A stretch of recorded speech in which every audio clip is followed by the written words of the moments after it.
अस्सलामुअलैकुम बिस्मिल्लाहिर्रहमानिर्रहीम। आज की इस वीडियो में हम जानने वाले हैं और सीखने वाले हैं शौहर के हुकूक।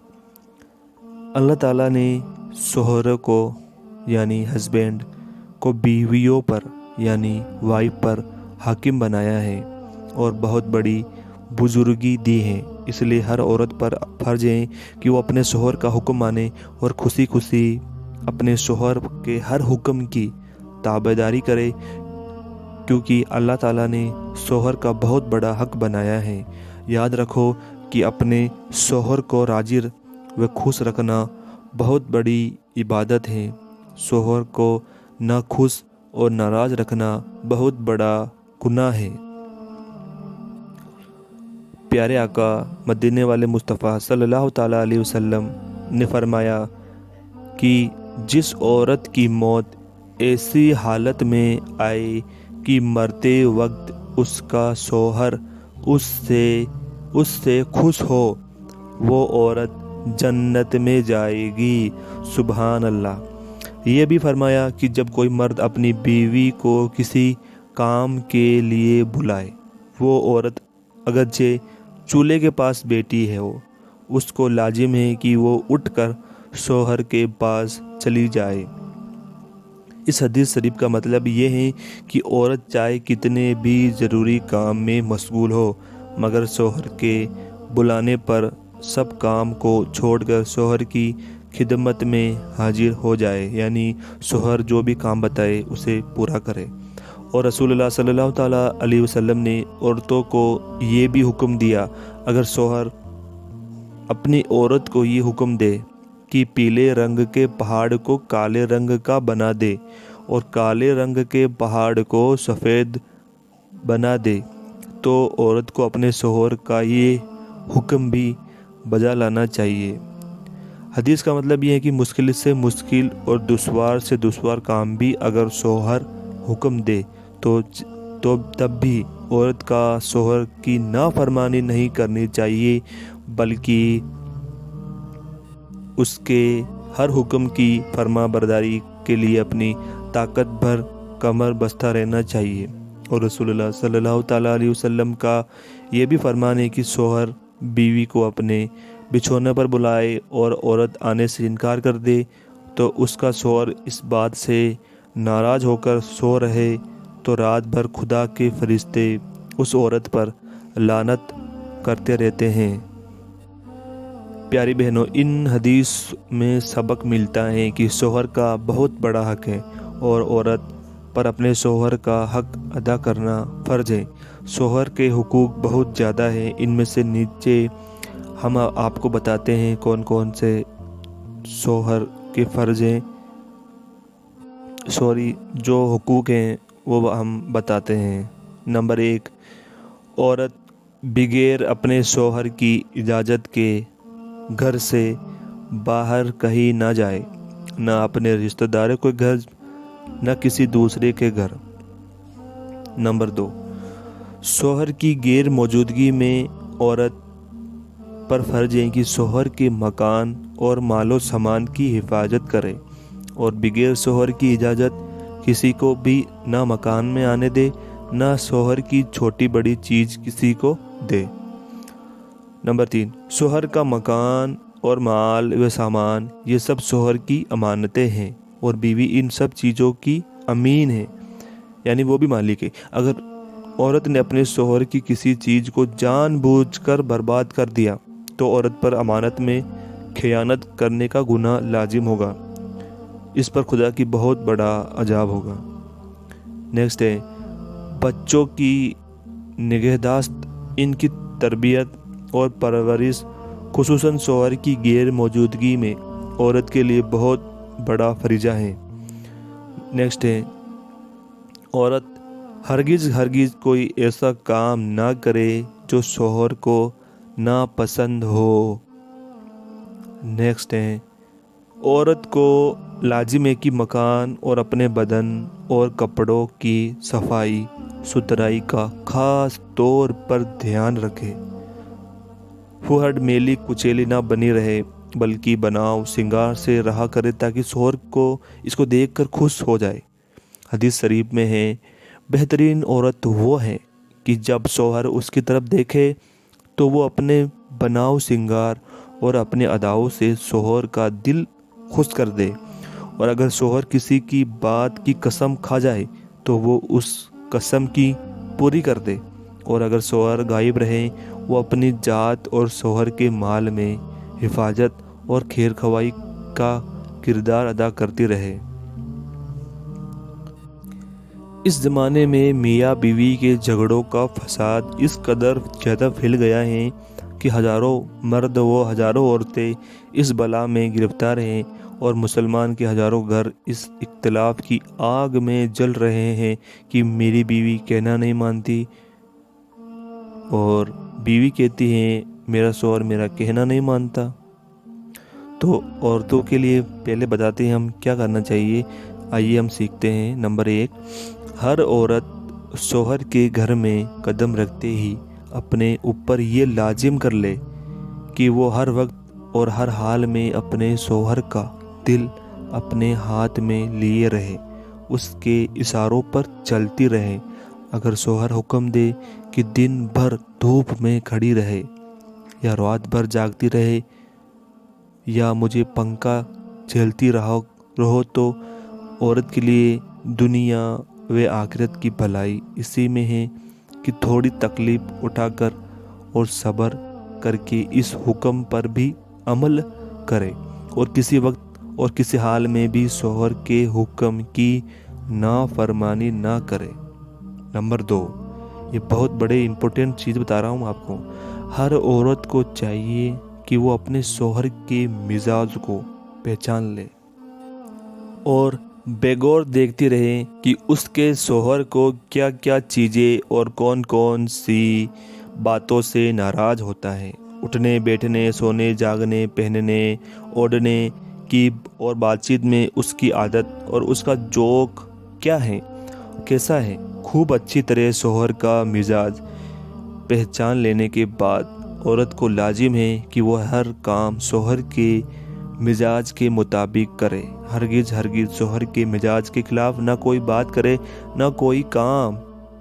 यानी अपने शौहर को परख ले, उनके बर्ताव को समझ ले कि वो इनको क्या बातें पसंद हैं क्या नहीं हैं, कौन क्या खाते हैं क्या पीते हैं, कौन सा अच्छा खाना खाते हैं। तो सब जब आप इनके साथ रहेंगे और आप अगर चाहेंगे कि मैं अपने शौहर को खुश रखूं तो आप धीरे धीरे वो सब चीज़ें जानने लग जाएगी। लेकिन आप खुद ही नहीं चाहती कि मेरा शौहर मेरे लिए अच्छा रहे तो फिर नहीं हो सकता। इसलिए आपको चाहिए कि आप पॉजिटिव सोचें। नंबर 3 है, औरत को शौहर की कभी जली कट्टी बातें ना सुनाए, ना कभी उसके सामने गुस्से में चिल्ला कर बोले, न उसकी बातों को कड़वा तीखा जवाब दे, न कभी उसको ताना मारे, न कोसने दे, न उसकी लाई हुई चीज़ों में ऐब निकाले, न शौहर के मकान व सामान वगैरह को हकीर बताए, न शौहर के माँ बाप या उसके ख़ानदान या उसकी शक्ल सूरत के बारे में कोई ऐसी बात कहे जिससे शौहर के दिल को ठेस लगे, ख्वाह में ख्वाह उसको सुन कर बुरा लगे। इस किस्म की बातों से शौहर का दिल दुख जाता है। फिर वो रफ्ता शौहर को बीवी से नफरत होने लगती है, जिसका अंजाम लड़ाई झगड़े तलाक वगैरह होते रहते हैं। औरत को चाहिए, जो नंबर 4 है, औरत को चाहिए कि शौहर की आमदनी की हैसियत से ज़्यादा खर्च न मांगे, बल्कि जो कुछ मिले इस पर सब्र शुक्र के साथ अपना घर समझकर हंसी खुशी के साथ ज़िंदगी बसर करे।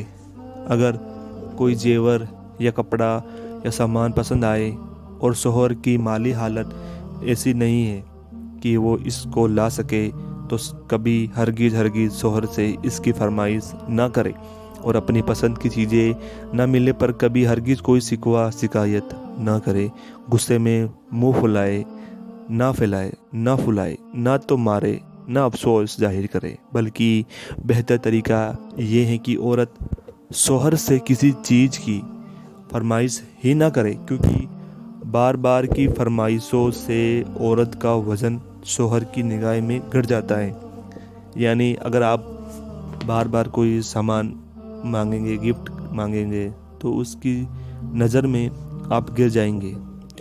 हाँ, अगर अच्छा पैसा कमा रहा है माशाल्लाह, तो आप कुछ मांग सकते हैं, इससे कोई बात नहीं है।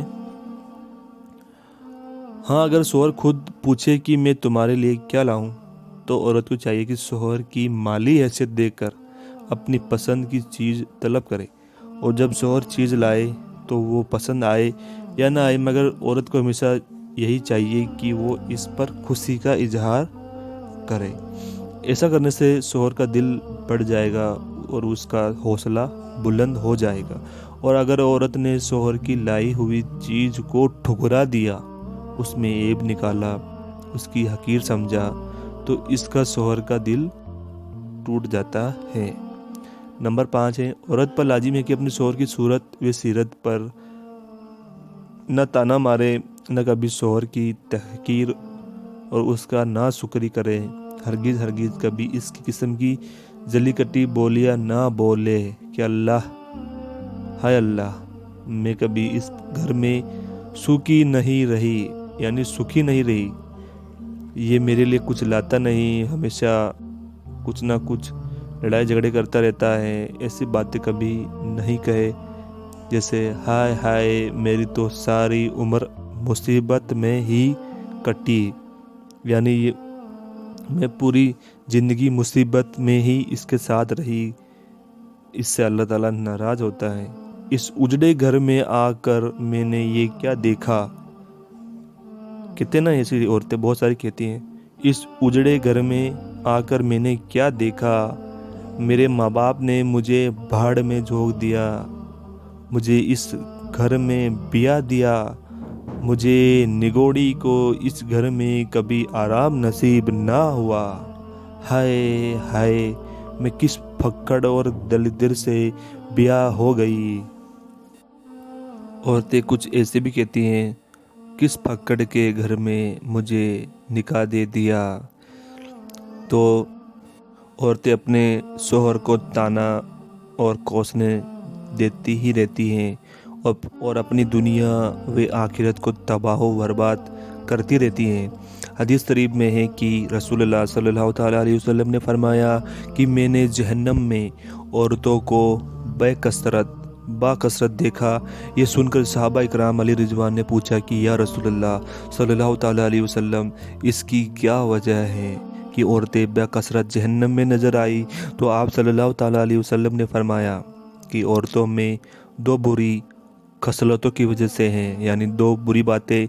एक तो ये है कि औरतें दूसरों पर बहुत ज़्यादा लानत करती रहती हैं। दूसरे ये कि औरतें अपने शोहर की नाशुक्री करती रहती हैं। चुनांचे तुम उम्र भर इन औरतों के साथ अच्छे से अच्छा सलूक करते रहो, लेकिन अगर कभी एक जर्रा सी भी कमी तुम्हारी तरफ से देख लेगी तो यही कहेगी कि मैंने कभी तुमसे कोई भलाई देखी ही नहीं। नंबर 6 है, बीवी को लाजिम है कि हमेशा उठते बैठते बातचीत में हर हालत में शोहर के सामने बाअदब रहे, उसके एजाज व इकराम का ख्याल रखे।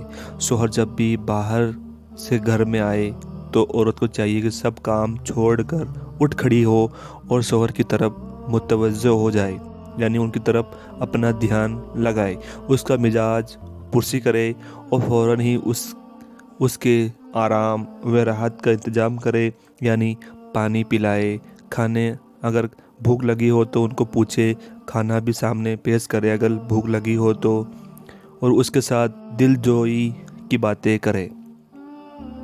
हरगिज़ ऐसी कोई बात ना सुनाए, ना कोई ऐसा सवाल करे जिससे शोहर का दिल दुखे, यानी शोहर घर में आए और ऐसा ना कहे आ गया देखो फक्कड़ आ गया। ऐसे कोई बातें ना कहे जिससे शोहर का दिल दुखे। कभी कंजूस, मक्खी चूस, ऐसी कोई बातें शोहर को ना कहे। नंबर 7, अगर शोहर को औरत को किसी बात पर गुस्सा आ जाए, यानी आपके हस्बैंड को आप पर गुस्सा आ गया तो औरत को लाजिम है कि उसका वक्त खामोश हो जाए, चुप्पी साध ले।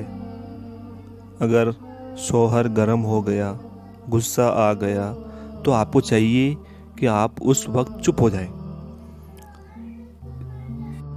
उस वक्त कोई ऐसी बात ना बोले जिससे शौहर का गुस्सा और ज़्यादा बढ़ जाए।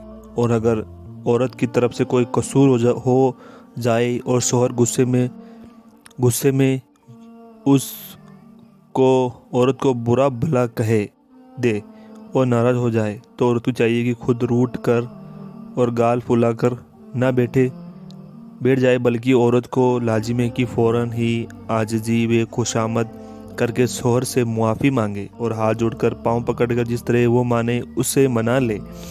अगर औरत का कोई कसूर ना हो बल्कि शौहर ही का कसूर हो, जब भी औरत को तन कर और मुंह बिगाड़ कर बैठ नहीं रहना चाहिए, बल्कि शौहर के सामने आजिज़ी व इंकिसारी जाहिर करके शौहर को खुश कर लेना चाहिए, क्योंकि शौहर का हक बहुत बड़ा है, उसका मर्तबा बहुत बुलंद है।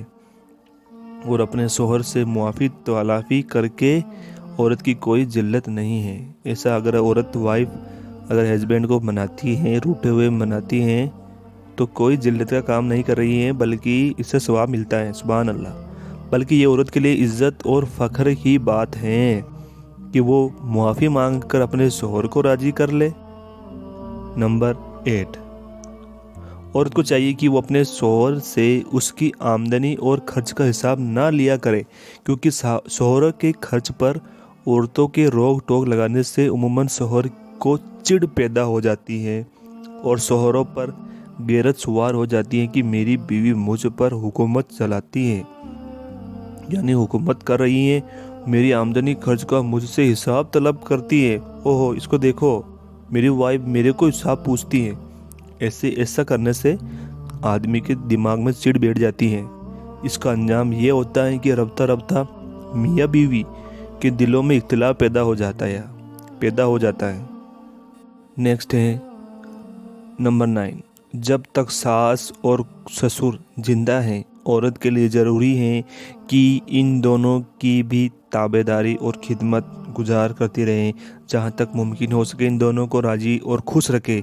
वरना याद रखो कि शौहर इन दोनों का बेटा है। अगर इन दोनों ने अपने बेटे को डांट डपट कर तो यकीनन शौहर औरत से नाराज़ हो जाएगा और मियाँ बीवी के दरमियान बाहमी ताल्लुकात तहस नहस हो जाएंगे। इसी तरह अपने जेठों देवरों और ननंदों भांजों के साथ भी खुश अखलाकी बरते और इन सब को दिलजोई में लगी रहे। कभी हरगिज इनमें से किसी को नाराज ना करे, क्योंकि सास और ससुर से बिगाड़ और झगड़े की यही जड़ है। और ये खुद सोचने की बात है कि माँ बाप ने लड़के को पाला पोसा और इस उम्मीद पर कि उसकी शादी की कि बुढ़ापे में हमको बेटे और उसकी दुल्हन से सहारा और आराम मिलेगा। लेकिन दुल्हन ने घर में कदम रखते ही इस बात की कोशिश शुरू कर दी कि बेटा अपने माँ बाप से अलग थलग हो जाए। तो तुम खुद ही सोचो कि दुल्हन की इस हरकत से माँ बाप को किस कदर गुस्सा आएगा और कितनी झुंझलाहट पैदा होगी। इसके लिए घर में तरह तरह की बदगुमानियाँ और किस्म किस्म के फितना व फसाद शुरू हो जाते हैं। यहाँ तक कि मियाँ बीवी के दिलों में फूट पैदा हो जाती है, झगड़े तकरार नौबत आ जाती हैं। फिर पूरे घर वालों की ज़िंदगी तलक और ताल्लुकात दरहम बरहम हो जाते हैं। लिहाजा बेहतरी इसी में है कि सास ससुर की ज़िंदगी भर हरगिज़ कभी औरत को अलग अलग रहने की ख्याल भी नहीं करना चाहिए।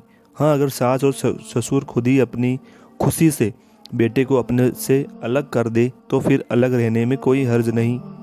लेकिन बीवी आई नहीं, घर में पैर रखा नहीं, उससे पहले राजनीति शुरू कि मैं तो अलग रहूँगी, ये कोई अच्छी बात नहीं है। जैसे आपके माँ बाप हैं वैसे ही बेटे के जो माँ बाप हैं, आपके सास ससुर हैं, उनको खुश रखिए, खाना खिलाए टाइम पे और उनकी सेवा करें। रात को सोते समय पाँव दबा दे, उनकी दुआ लगेगी आपको। नेक्स्ट है, औरत को अगर ससुराल में कोई तकलीफ़ हो या कोई बात नागवार गुजरे तो औरत को लाजिम है कि हरगिज़ मायका में आकर चुगली ना खाए, क्योंकि ससुराल की छोटी छोटी सी बातों की शिकायत मायके में आकर अपने माँ बाप से करनी, ये बहुत खराब और बुरी बात है। ससुराल वालों को औरत की इस हरकत से बाद बेहद तकलीफ पहुंचती है, यहाँ तक कि दोनों घरों में बिगाड़ और लड़ाई झगड़े शुरू हो जाते हैं, जिसका अंजाम ये होता है कि औरत शोहर की नज़रों में भी काबिले नफरत हो जाती है। फिर मियाँ बीवी की ज़िंदगी लड़ाई झगड़ों से जहन्नम का नमूना बन जाती है। नेक्स्ट है, औरत को चाहिए कि जहाँ तक हो सके अपने बदन और कपड़ों की साफ सफाई सुथराई का ख्याल रखे। मेली कुचली और फुहड़ ना बने रहे, बल्कि अपने शोहर की मर्जी और मिजाज के मुताबिक बनाव श्रृंगार भी करती रहे। कम से कम पाँव में मेहंदी, कंघी, चोटी, सुरमे, काजल वगैरह का एहतमाम करती रहे। फेयर लवली लगाए, अच्छे से अच्छा ब्यूटी पार्लर करे। थोड़े बहुत पैसे खर्च होते हैं, अच्छे से बन सवर करे। बाल बिखरे और मेले कुचले चुड़ैल बनकर ना फिरे कि औरत का फुहड़पन आमतौर पर शोहर की नफरत का बाहिस हुआ करता रहे। खुदा न करे कि शोहर औरत के फुहड़पन की वजह से मुंतफिर हो जाए और दूसरी औरत की तरफ ताक झाक शुरू कर दे, तो फिर औरत की ज़िंदगी तबाह व बर्बाद हो जाएगी।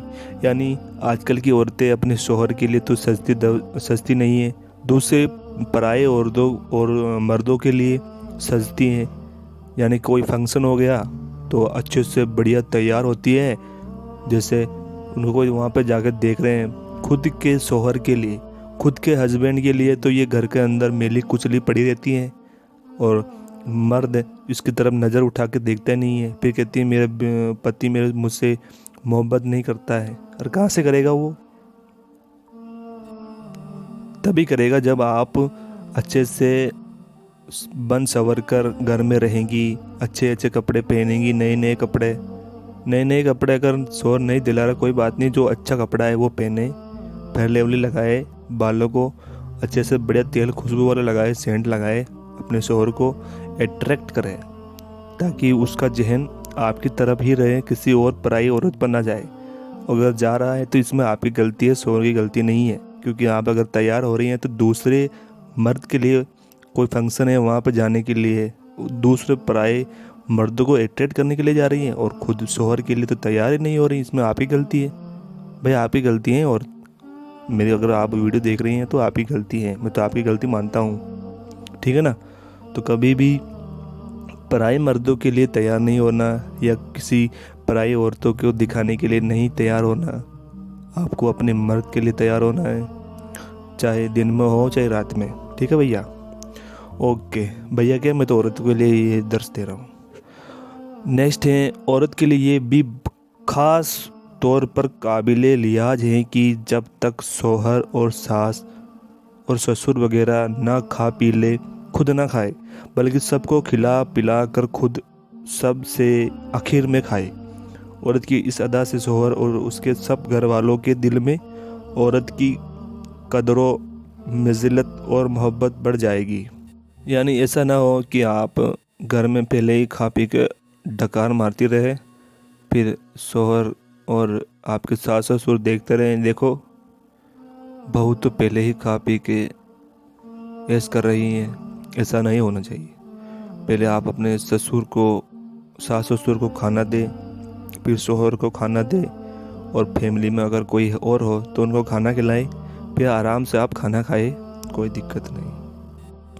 नेक्स्ट है, औरत को चाहिए कि ससुराल में आकर अपने मायके वालों की बहुत ज़्यादा तारीफ और बड़ाई ना बयान करती रहे, क्योंकि इससे ससुराल वालों को ये ख्याल हो सकता है कि हमारी बहू हम लोगों को बेकदर समझती हैं और हमारे घर वालों को और घर के माहौल को तौहीन करती हैं। इसलिए ससुराल वाले भड़क कर बहू को बेकदरी और उससे नफरत करने लगते हैं। नेक्स्ट है, घर के अंदर सास, ननंद, जेठानी, देवरानी या कोई दूसरी औरतें आपस में चुपके बातें कर रही हैं, तो औरत को चाहिए कि ऐसे वक्त में उनके करीब ना जाए, ना ये ज़रूरत करे कि वो आपस में क्या बातें कर रही हैं। बिला वजह ये बदगुमानी भी ना करे कि कुछ मेरी ही मुतालिक बातें कर रही होगी। इसमें खवा मखवा दिल में एक दूसरे की तरफ से कीना पैदा हो जाता है, जो कि बहुत बड़ा गुनाह होने के साथ साथ बड़े बड़े फसाद, लड़ाई झगड़े करने का सबब बन जाता है, क्योंकि घर के अंदर दो औरतें बातें कर रही हैं और हमको ऐसा लगता है कि वो हमारी ही बात कर रही हैं। ये गलत तरीका है भाई। नेक्स्ट है, औरतों को ये भी चाहिए कि ससुराल में अगर सास या ननंद को कोई काम करते देखे तो झटपट उठकर खुद भी काम करने लगे। इससे सास और ननंद के दिल में ये असर पैदा हो गया कि वो औरत को अपना गमगुसार और रफ़ीक़े कार बल्कि अपना मददगार समझने लगेगी, जिससे खुद ब खुद सास ननंद के दिल में एक ख़ास किस्म की मोहब्बत पैदा हो जाएगी। यानी कोई सास कपड़े धो रही है तो आप उठ के चले जाएं, सास को बोले आप कपड़े ना धो, मैं धो लेती हूँ। ननंद धो रही है कपड़े तो आप उनसे उसको बोलिए मैं आपकी हेल्प कर देती हूँ। बर्तन धो रही है या कुछ भी काम करिए ननंद तो आप उसकी मदद हेल्प कर दीजिए। इससे आपकी मोहब्बत बढ़ेगी कि मेरी तो जो भाभी है बड़ी अच्छी है, मेरा साथ देती है, मेरी हेल्प कराती है, माशाल्लाह। नेक्स्ट है, औरत के फ़राइज़ में ये भी है कि अगर शौहर गरीब हो और घरेलू कामकाज के लिए नौकरानी रखने की ताकत ना हो तो अपने घर का काम खुद ही कर लिया करे। इसमें हरगिज़ ना औरत की कोई जिल्लत है ना शर्म। नेक्स्ट है, हर बीवी का ये भी फ़र्ज़ है कि वो अपने शौहर की आमदनी और घर के अखराजात को हमेशा नज़र के सामने रखे और घर का खर्च इस तरह चलाए कि इज़्ज़त व आबरू से ज़िंदगी बसर होती रहे। यानी आपका शौहर अगर 10, 15 हज़ार, 20 हज़ार, 25 हज़ार, 30 हज़ार जितना कमा रहे हैं उसके हिसाब से ही खर्च करे, ज़्यादा खर्च ना करे और शौहर पर कोई बोझ ना डाले कि वो चीज़ लेकर ही आनी है। नेक्स्ट है, औरत को लाजिम है कि ससुराल में पहुंचने के बाद जिद और हठ धर्मी की आदत बिल्कुल ही छोड़ दे। उम्मूमन औरतों की आदत होती है कि जहाँ कोई बात उनकी मर्ज़ी के खिलाफ हुई फ़ौरन गुस्से में आग बबूला होकर उलट पलट शुरू कर देती हैं। ये बहुत बुरी आदत है। नेक्स्ट है, ससुराल का माहौल मायके के माहौल से अलग थलग होता है और सब नए लोगों से औरत का वास्ता पड़ता है। इसलिए सच पूछो तो ससुराल हर औरत के लिए एक इम्तिहान गाह है जहां उसकी हर हरकत व सुकून पर नज़र रखी जाएगी और उसके हर अमल पर तनकीद की जाएगी। नेक्स्ट है, औरत को ससुराल में ख़ास तौर पर बातचीत में इस चीज़ का ध्यान रखना चाहिए कि ना तो इतनी ज़्यादा बातचीत करे जो ससुराल वालों को पड़ोसियों को नागवार गुजरे और ना इतनी कम बात करे कि मिन्नत व खुशामद के बाद भी कुछ ना बोले, इसलिए कि ये गुरूर व घमंड की अलामत है। जो कुछ बोले सोच समझकर बोले और इतनी नरम और प्यार भरे लहजों में बात करे कि किसी को नागवार ना गुजरे और कोई ऐसी बात ना बोले जिससे किसी के दिल पर भी ठेस लगे, ताकि औरत ससुराल वालों और रिश्ते नाते वालों और पड़ोसियों सबकी नज़रों में हर दिल अजीज बनी रहे।